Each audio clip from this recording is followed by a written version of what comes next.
हे भगवान भोलेनाथ, आपके इस पवित्र वीडियो को जो भी लाइक और चैनल को सब्सक्राइब करे, उसके जीवन में कभी दुख दर्द मत आने देना। भक्तों, सावन का पवित्र महीना चल रहा है। आज मैं आप लोगों को बेलपत्र संबंधित जानकारी बताऊंगा।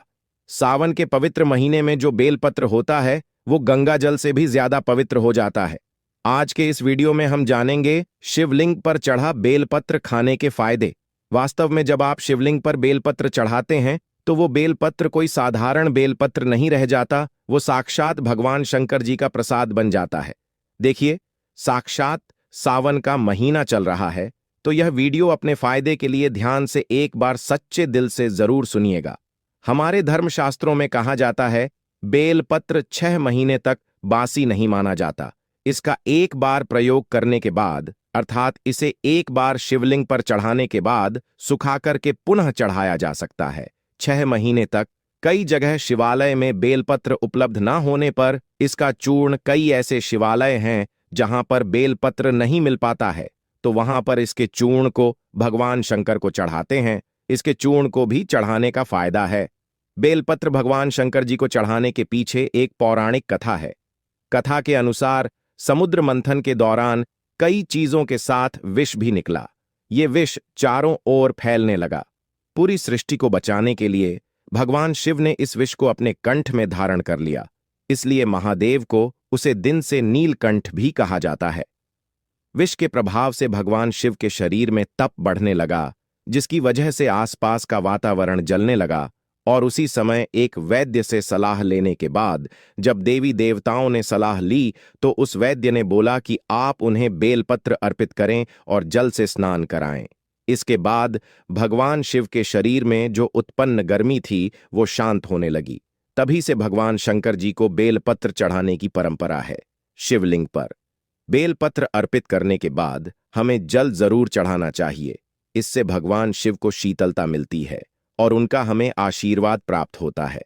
हमेशा ध्यान रखना, 3 पत्तियों वाला ही बेलपत्र चढ़ाने चाहिए। जिस तरफ बेलपत्र की पत्तियां साफ हो, इस तरह से शिवलिंग पर आपको चढ़ाना चाहिए। इस बात का आपको विशेष ध्यान रखना चाहिए और कटे फटे बेलपत्र कभी भगवान शंकर को चढ़ाने नहीं चाहिए। इसके पीछे भी एक कथा है, क्योंकि जब भगवान शंकर जी ने जब गणेश जी का शीश काटा था, तभी से भगवान शंकर जी ने संकल्प लिया था कि कभी भी मुझे खंडित चीज नहीं चढ़ाई जाएगी। सबसे भगवान शंकर जी को कभी भी कोई खंडित वस्तु हो, खंडित पात्र हो, खंडित बेलपत्र हो, भूल से भी नहीं चढ़ा सकते हैं। शिवलिंग पर अगर प्रतिदिन बेलपत्र चढ़ाई जाए तो सभी प्रकार की समस्याएं दूर होती हैं। भगवान शंकर जी के भक्तों को कभी भी पैसों की समस्या नहीं रहती। बेलपत्र को तिजोरी में रखने से बरकत आती है। तो यह वीडियो को ध्यान से सुना।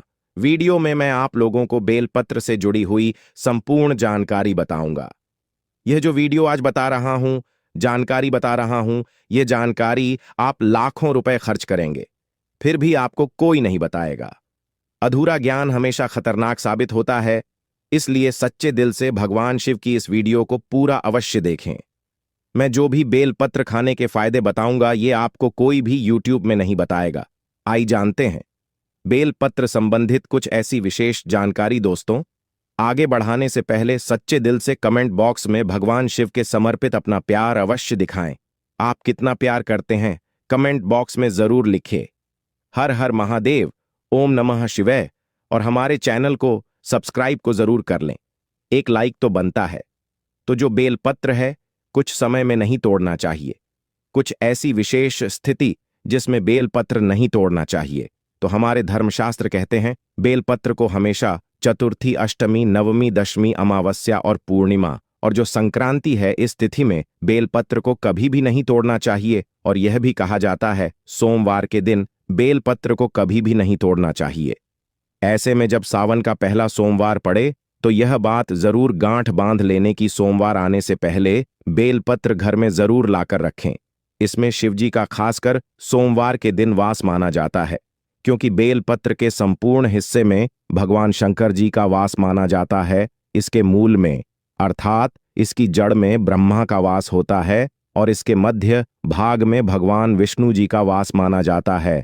और जितनी भी इनकी बेलपत्र की पत्तियां हैं, इसमें महाशक्ति का वास माना जाता है। इसलिए ध्यान देना कि कभी भी सोमवार के दिन बेलपत्र नहीं तोड़ना चाहिए, चाहे सोमवार के व्रत हो या सावन सोमवार हो।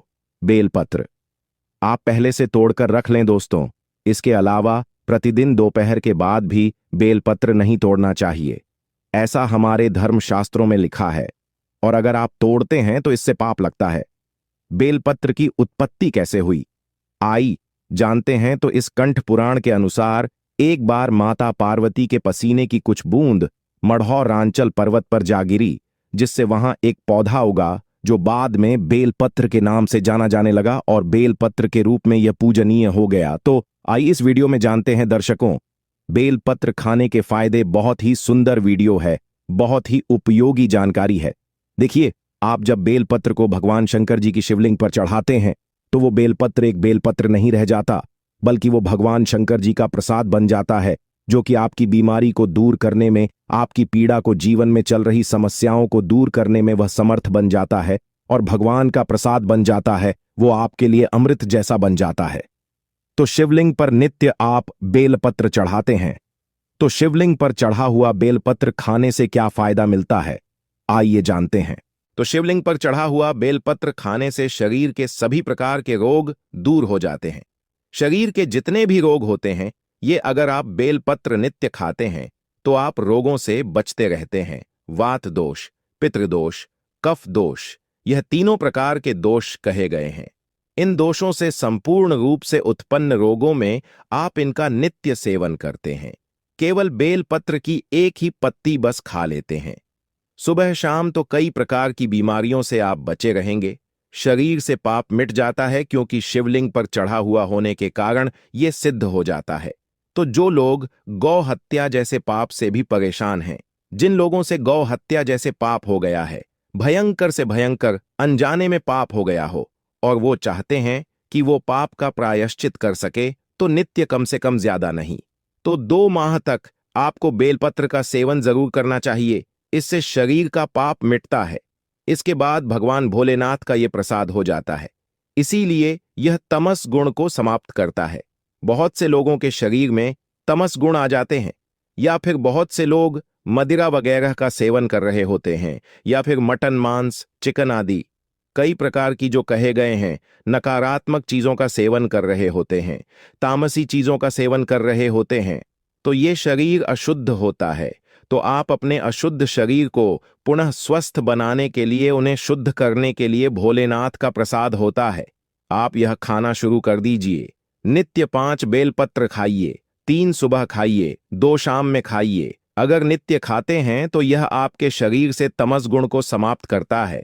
इसके बाद यह भी कहा जाता है, बेलपत्र खाने से भाग्य बलवान होता है, कैसा भी आपका दुर्भाग्य हो। जिस समय से बेलपत्र खाना शुरू कर देते हैं, आपका फिर दुर्भाग्य सौभाग्य में बदल जाता है। आपकी किस्मत, आपकी तकदीर फिर आपके अनुरूप ही चलती है। इसके बाद आयुर्वेद में कहा जाता है कि बेलपत्र खाने से रक्त साफ होता है। अगर रक्त संबंधित कोई बीमारी है तो नित्य 5 बेलपत्र खाइए। 5 बेलपत्र आप एक साथ में शुरू में नहीं खा पाते हैं, तो धीरे धीरे आप इनका जो है सेवन बढ़ा सकते हैं दोस्तों। प्रथम दिन 1 बेलपत्र खाइए, दूसरे दिन 2 बेलपत्र खाइए, तीसरे दिन 3 बेलपत्र खाइए। इस प्रकार से आपको बेलपत्र की जो संख्या है उसे आपको बढ़ाना है। एक दिन में 5 बेलपत्र अगर आप नहीं खा पाते हैं तो नहीं खाना है, धीरे धीरे आपको बढ़ाना है। तो इससे रक्त साफ होता है, रक्त में शुद्धता आती है और बिल्कुल ही आपके शरीर को फिल्टर करने का काम करता है। आपके संपूर्ण शरीर में रोग हो, पितृदोष हो, किसी भी प्रकार का दोष हो, रक्त में संबंधित परेशानी हो, तो यह बिल्कुल ही सभी प्रकार की समस्याओं को दूर कर देता है। इसके बाद बेलपत्र इतने खाने से केवल 1 ही महीने तक बेलपत्र नित्य भगवान शंकर जी की शिवलिंग पर चढ़ा हुआ खाते हैं, तो इससे इच्छा की पूर्ति होती है। कोई भी आपकी इच्छा हो वो इच्छा पूर्ण हो जाती है। मां भक्ति में लगती है, मां हमेशा शांत रहती है। जैसा भगवान शंकर जी का आप चाहते हैं कि मां आपकी भक्ति में लगे, मां हमेशा शांत रहे, तो शिवलिंग पर चढ़ा बेलपत्र खाने से मां भक्ति में लगती है, मां हमेशा शांत रहती है। मां में जो चिड़चिड़ापन है, छोटी छोटी बातों पर गुस्सा आ जाता है, चिड़चिड़ापन रहता है, तो वो दूर हो जाता है। इसके बाद इसका सेवन करने से सांसारिक भोग समाप्त होने लगता है। आपका जो सांसारिक भोग है, किसी भी प्रकार का जो सांसारिक भोग है, वह भोग भी समाप्त हो जाता है। माँ में भोग की कामना नहीं रहती दोस्तों। जो बात नहीं बताई जाती वो बात भी मैं आप लोगों को भी बता रहा हूँ। इस वीडियो में ऐसा भी माना जाता है, पिछले वाले वीडियो में भी बताया हूँ, कि शिवलिंग पर चढ़ा बेलपत्र खाने से व्यक्ति को 6 महीने तक, लगातार 6 महीने तक शिवलिंग पर चढ़ा हुआ बेलपत्र खाने से भूत भविष्य वर्तमान देखने की सिद्धि प्राप्त हो जाती है, देखने की सिद्धि आ जाती है। स्वामी आप मानो या ना मानो, लेकिन शिवलिंग पर चढ़ा बेलपत्र हमारे एक मित्र ने, हमारे एक संत महात्मा से हमने बातचीत की, यह हमारे मित्र ने भी खाए थे। बिल्कुल ही भूत भविष्य वर्तमान देखने की सिद्धियां आ जाती हैं। लेकिन आप अपना देख सकते हैं, लेकिन इसका प्रयोग किसी का अहित करने के लिए नहीं करना होता है, दूसरे का भी आप देख सकते हैं। मैं इसकी कभी विधि बताऊंगा दोस्तों। इसके बाद बड़ी से बड़ी आप साधना कर सकते हैं। शिवलिंग पर चढ़ा बेलपत्र खाते हैं तो बड़ी से बड़ी साधना आपके लिए छोटी हो जाती है। बिल्कुल ही साधना करते हैं, उसमें दोष आते हैं, वो दोष नहीं लगते हैं। मंत्र जल्दी सिद्ध होता है। शिवलिंग पर चढ़ा बेलपत्र नित्य खाते हैं तो जो भी मंत्र भगवान शंकर ने इस कलयुग में कहे हैं, वो मंत्र भी सिद्ध हो जाते हैं। यदि आपका बच्चा बात नहीं मानता, पढ़ाई में मन नहीं लगता, माता पिता को मारता है, झगड़ता है, जिद करता है, रात में रोता है, चिल्लाता है, नजर बार बार लगती है, मन उसका शांत नहीं रहता, तो लगातार 4 सोमवार तक शिवलिंग पर चढ़ा बेलपत्र उसके मस्तक पर रखें। बच्चे का विकास बहुत अच्छा होता है और भगवान शिव की कृपा से ऐसे बालक माता पिता की किसी भी बात से उलझन नहीं करते। ऐसा बालक भगवान शिव की तरह ही भोला हो जाता है, शांत हो जाता है। लेकिन शिवलिंग से बेलपत्र उठाने से पहले भगवान शिव से आशीर्वाद अवश्य लें और अपने बच्चे का नाम भी अवश्य लें। दोस्तों, 21 दिनों तक कोई भी व्यक्ति अगर बेलपत्र खाए तो व्यक्ति का दुर्भाग्य दूर होकर के सौभाग्य में बदल जाता है।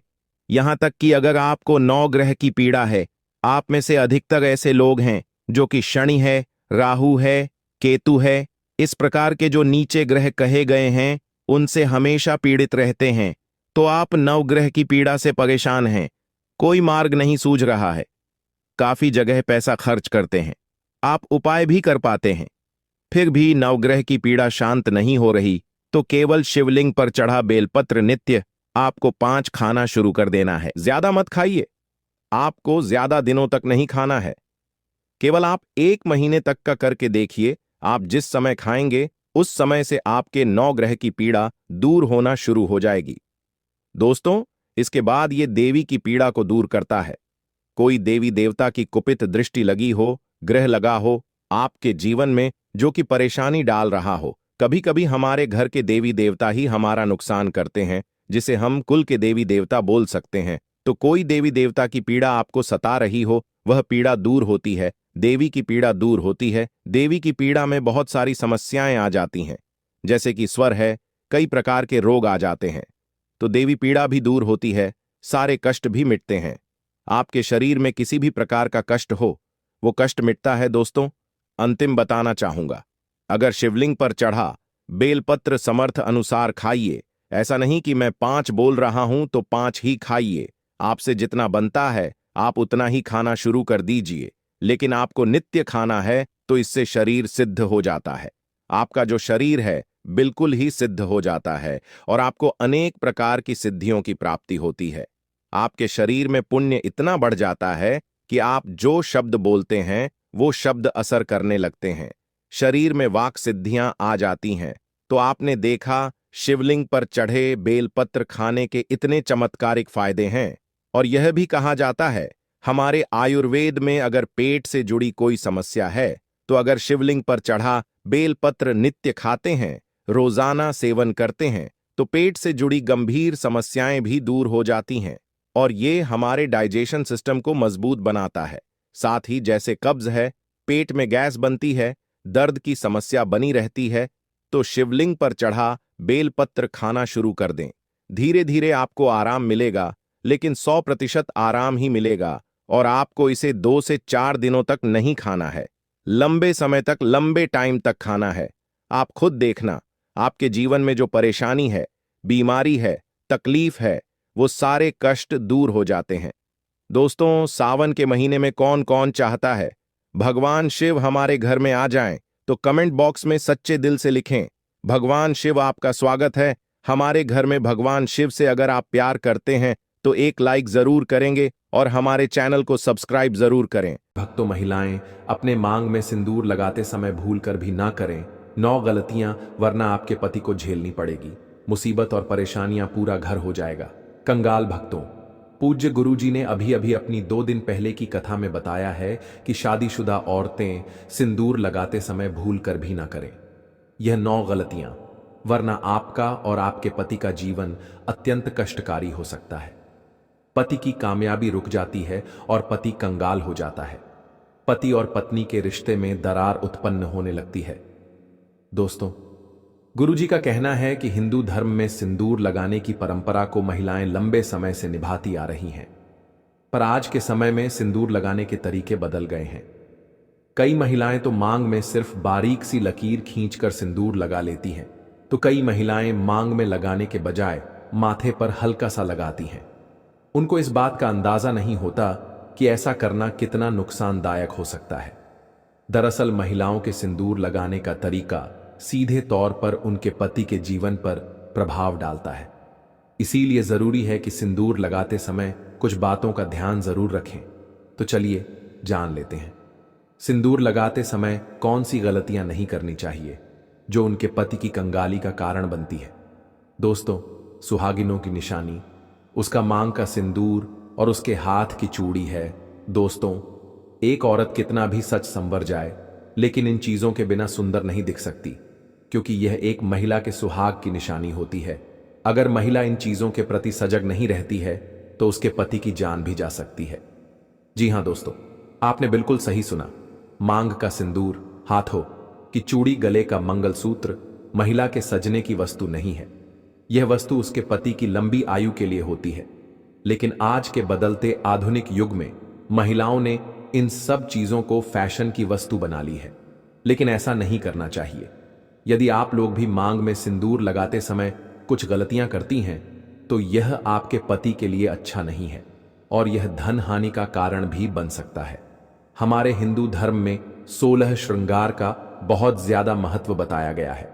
जब भी किसी शादीशुदा महिला की बात आती है तब 16 श्रृंगार में से सबसे ज्यादा सिंदूर ही मायने रखे। पौराणिक कथाओं के अनुसार ऐसी मान्यता है कि सिंदूर ही किसी सुहागन की पहचान होती है। हिंदू शादियों में सिंदूर की रस्म बेहद खास होती है और शादी के दिन के बाद से महिलाएं रोज अपने पति की दीर्घायु की कामना में अपने मांग में सिंदूर भरती हैं। सिंदूर के बिना किसी की शादी तक भी नहीं हो सकती है, लेकिन सिंदूर लगाते समय कुछ बातों को ध्यान रखना जरूरी होता है। ऐसा माना जाता है कि यदि महिलाएं सिंदूर लगाते समय कुछ गलतियां करती हैं तो यह पति के जीवन में दुर्भाग्य का कारण भी बन सकती है। मान्यता है कि यह गलतियां पति को कंगाल तक बना सकती हैं।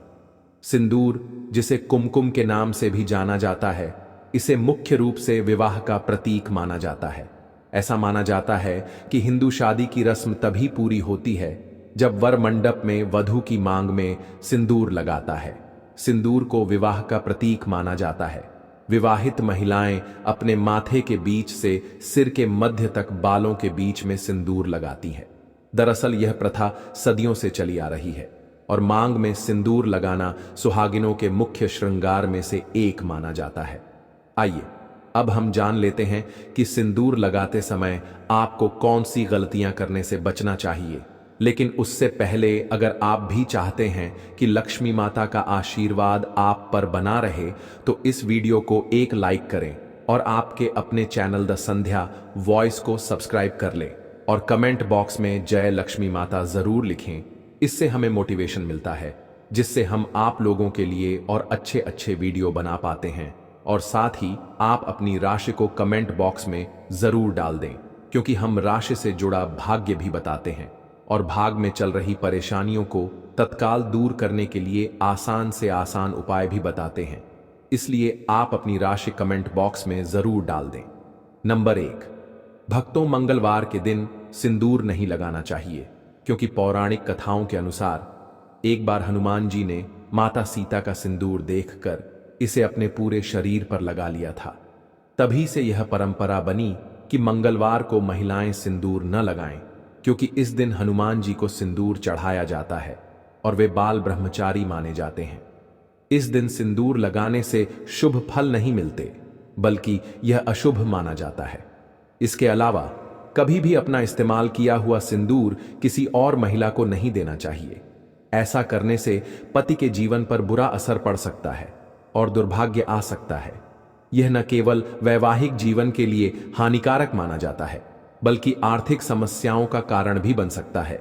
इसलिए सिंदूर को लेकर हमेशा सावधानी बरतनी चाहिए और इन परंपराओं का पालन करना चाहिए ताकि जीवन में सुख समृद्धि बनी रहे। नंबर 2, भक्तों नहाने के बाद ही सिंदूर लगाना चाहिए, लेकिन ध्यान रखें कि गीले बालों में कभी भी सिंदूर न लगाएं। जब भी सिंदूर लगाएं, पहले बालों को अच्छे से सुखा लें और फिर ही मांग भरें। ऐसा कहा जाता है कि गीले बालों में सिंदूर लगाने से पति के स्वास्थ्य पर बुरा असर पड़ सकता है, इसलिए इस बात का खास ध्यान रखना जरूरी है। इसके अलावा कभी भी किसी और से उपहार में मिला सिंदूर न लगाएं। मान्यताओं के अनुसार दूसरे के पैसे से खरीदा हुआ सिंदूर लगाने से पति के जीवन में धन हानि हो सकती है। हालांकि अगर सास, जेठानी, ननद या ससुराल के किसी अन्य बड़े बुजुर्ग ने सिंदूर उपहार में दिया है तो उसे इस्तेमाल किया जा सकता है। इन परंपराओं का पालन करने से दांपत्य जीवन सुखी और समृद्ध बना रहता है। नंबर 3, भक्तों सिंदूर को हिंदू धर्म में बहुत पवित्र माना गया है, इसलिए इसे लगाने के कुछ खास नियम होते हैं। बिना नहाए कभी भी सिंदूर नहीं लगाना चाहिए, लेकिन आजकल की भागदौड़ भरी जिंदगी में कई महिलाएं इस नियम को भूल जाती हैं। यह माना जाता है कि शरीर की शुद्धता के बिना सिंदूर लगाना अशुभ हो सकता है। इतना ही नहीं, मासिक धर्म के दौरान भी सिंदूर लगाने की मनाही होती है, क्योंकि इस समय इसे लगाने से इसकी पवित्रता भंग हो सकती है। सिंदूर सिर्फ एक श्रृंगार का हिस्सा नहीं, बल्कि यह सुहाग का प्रतीक होता है। इसलिए इसे लगाने से पहले उसकी शुद्धता बनाए रखना बहुत जरूरी है। नंबर 4, भक्तों सिंदूर महिलाओं के 16 श्रृंगार में से एक माना जाता है और विवाहित महिलाओं के जीवन में इसका खास महत्व होता है। रोज सिंदूर लगाना शुभ माना जाता है, लेकिन पूजा पाठ के समय इसे लगाना और भी जरूरी होता है। जब भी कोई धार्मिक अनुष्ठान या पूजा करें तो मांग में सिंदूर जरूर भरें, क्योंकि इसे सौभाग्य और सुख समृद्धि का प्रतीक माना जाता है। इसके अलावा जितने भी व्रत पति की लंबी उम्र के लिए किए जाते हैं, जैसे करवा चौथ, तीज, वट सावित्री पूजा आदि, इन सभी में सिंदूर लगाना बहुत शुभ माना गया है। ऐसा करने से पति की आयु लंबी होती है और दांपत्य जीवन में खुशहाली बनी रहती है। नंबर 5, भक्तों कुछ महिलाएं फैशन या दूसरी वजहों से सिंदूर तो लगाती हैं, लेकिन उसे बालों से छिपा लेती हैं, जिससे वह दिखता नहीं है। ऐसा करना गलत माना जाता है, क्योंकि मान्यताओं के अनुसार इससे पति के जीवन में असफलता आ सकती है। इसलिए हमेशा सिंदूर को मांग के बीचों बीच लगाना चाहिए ताकि यह साफ नजर आए। लेकिन ध्यान रखें कि सिंदूर कभी भी किसी बाहरी व्यक्ति के सामने नहीं लगाना चाहिए, क्योंकि इसे लेकर कुछ परंपराएं और मान्यताएं जुड़ी होती हैं। सिंदूर लगाने के कुछ खास नियम भी होते हैं जिनका पालन करना जरूरी है। हिंदू विवाह में सिंदूर लगाने की रस्म को सबसे महत्वपूर्ण माना जाता है, क्योंकि यह सुहाग का प्रतीक होता है। शादी के बाद भी इसे सही तरीके से और सही समय पर लगाना जरूरी होता है। शास्त्रों के अनुसार कुछ खास दिनों में सिंदूर लगाने से बचना चाहिए, क्योंकि इन दिनों में इसे लगाने से अशुभ फल मिल सकते हैं। इसलिए जब भी सिंदूर लगाएं, उसकी पवित्रता और नियमों का ध्यान जरूर रखें ताकि दांपत्य जीवन सुखी और शुभ बना रहे।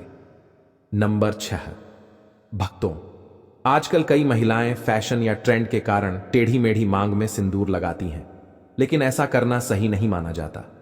हमेशा सिंदूर को सिर के बीचों बीच सीधी मांग में ही लगाना चाहिए, क्योंकि यही शुभ माना गया है। कुछ महिलाएं सही जगह पर सिंदूर तो लगाती हैं, लेकिन बहुत हल्का या कम लगाती हैं, जिससे वह ठीक से नजर नहीं आता। मान्यताओं के अनुसार लंबी और भरी हुई मांग में सिंदूर लगाना अधिक लाभकारी होता है। यह पति पर आने वाली परेशानियों को दूर करता है और जीवन में सुख समृद्धि लाने में मदद करता है। इसलिए जब भी सिंदूर लगाएं, उसे पूरी श्रद्धा और सही तरीके से लगाएं ताकि उसका पूरा शुभ फल मिल सके। आइए अब हम जानते हैं कि सिंदूर लगाते समय किस दिशा की तरफ मुंह करके सिंदूर लगाना चाहिए। लेकिन उससे पहले अगर आप भी चाहते हैं कि लक्ष्मी माता का आशीर्वाद आप पर बना रहे तो इस वीडियो को एक लाइक करें और आपके अपने चैनल द संध्या वॉइस को सब्सक्राइब कर ले और कमेंट बॉक्स में जय लक्ष्मी माता जरूर लिखें। इससे हमें मोटिवेशन मिलता है जिससे हम आप लोगों के लिए और अच्छे अच्छे वीडियो बना पाते हैं। और साथ ही आप अपनी राशि को कमेंट बॉक्स में जरूर डाल दें, क्योंकि हम राशि से जुड़ा भाग्य भी बताते हैं और भाग में चल रही परेशानियों को तत्काल दूर करने के लिए आसान से आसान उपाय भी बताते हैं। इसलिए आप अपनी राशि कमेंट बॉक्स में जरूर डाल दें। हमारे हिंदू धर्म में वास्तुशास्त्र का बहुत महत्व है और यह हमारे जीवन की छोटी बड़ी हर चीज से जुड़ा हुआ है। ठीक वैसे ही सिंदूर लगाने के भी कुछ वास्तु नियम बताए गए हैं। ऐसा कहा जाता है कि महिलाओं को सिंदूर लगाते समय दक्षिण दिशा की ओर मुंह नहीं करना चाहिए, क्योंकि इससे जीवन में नकारात्मक असर पड़ सकता है। दक्षिण दिशा में मुंह करके सिंदूर लगाने से वैवाहिक जीवन में परेशानियां आ सकती हैं। इसलिए इसे लगाने के लिए पूर्व, उत्तर या पश्चिम दिशा का ही चयन करना चाहिए। सिंदूर का रंग मुख्य रूप से लाल होता है, जिसे शक्ति और ऊर्जा का प्रतीक माना जाता है। प्राचीन समय से ही इसे माथे के उस खास बिंदु पर लगाया जाता है जो शरीर की कई महत्वपूर्ण गतिविधियों को नियंत्रित करता है और हार्मोन संतुलन बनाए रखने में मदद करता है। सिंदूर को सुहाग का प्रतीक माना गया है और इसे लगाने से पति की लंबी उम्र और दाम्पत्य जीवन की मजबूती का आशीर्वाद मिलता है। इसीलिए जब भी सिंदूर लगाएं, उसके नियमों और महत्व को समझकर सही तरीके से लगाएं ताकि जीवन में सुख समृद्धि बनी रहे। सुहागिन स्त्रियों के लिए सिंदूर का विशेष महत्व होता है और इसे सही समय और सही नियमों के अनुसार लगाने से जीवन में सुख समृद्धि बनी रहती है। धार्मिक मान्यताओं के अनुसार माता पार्वती भी भगवान शिव के लिए अपने माथे पर सिंदूर लगाती थीं।